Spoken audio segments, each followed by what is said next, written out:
Good.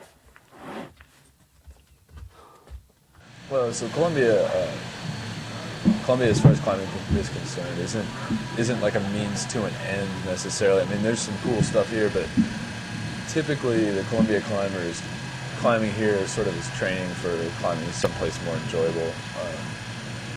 It's not like everything sucks here or anything, but there are a lot of really high quality climbs in other areas. It could be a lot better.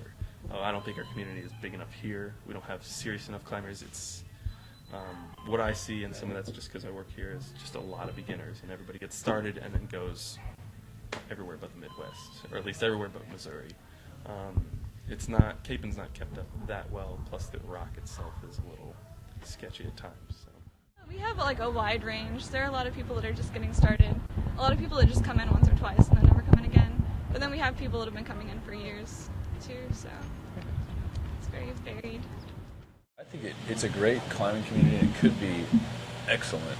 There's a fair amount of climbing around here if you know where you're going, if you have proper instruction, guides, people guiding you, keeping you safe, and keeping you off of other people's property. I'd say it's definitely growing. Maybe some of that has to do with the fact that I'm still learning who does climb, but also working here makes a difference. I kind of see who's starting out, and it seems to be pretty steady, especially in the summer and spring. Gosh, there's a bunch of room for a climbing community here, and it's been huge in the past, and I think it can be big again if people keep up the good work.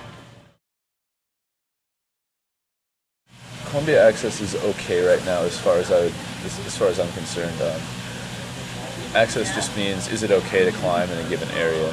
So, for example, Earthquake Hollow, where this thing was, it's like one of the big areas in Missouri for bouldering. It is private property, and like I said, I've been invited to climb there, so it's cool. But some places are private property, and landowners don't want people climbing there, so they are what we call closed. You're not supposed to go there.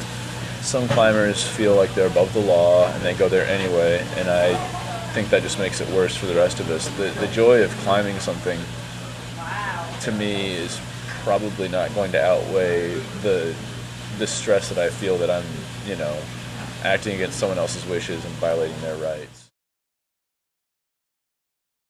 For me, I see it as just a really good way of challenging myself. I'm afraid of heights.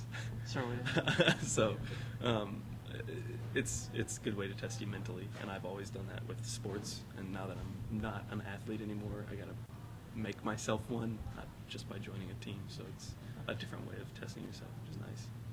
After physically hanging on your fingers and toes, even though there's a rope that'll catch you, something about that sort of life experience, after doing that so many times and pulling yourself out of jams, it's just like, man, I'm a decent human being, and it made me a better mathematician, made me a better musician, made me better at all aspects of my life, just more confident and a lot bolder and a lot better of a person, I think. I love the challenge, and I love whenever you actually succeed at something. Like if you project a boulder problem, whenever you finally send it, that feeling, that rush, is what I really love about climbing. Oh gosh, when it all comes together, it feels easy. It's just like, why did it take me so long to do that? That's simple, People are physically engaged in what they're doing. They're emotionally engaged. I'm depending upon you to keep me safe as I climb up the tower with the ropes. And those elements make for a really powerful experience. So much more of a connection between people because we're really into it together and sharing in something that's somewhat powerful. And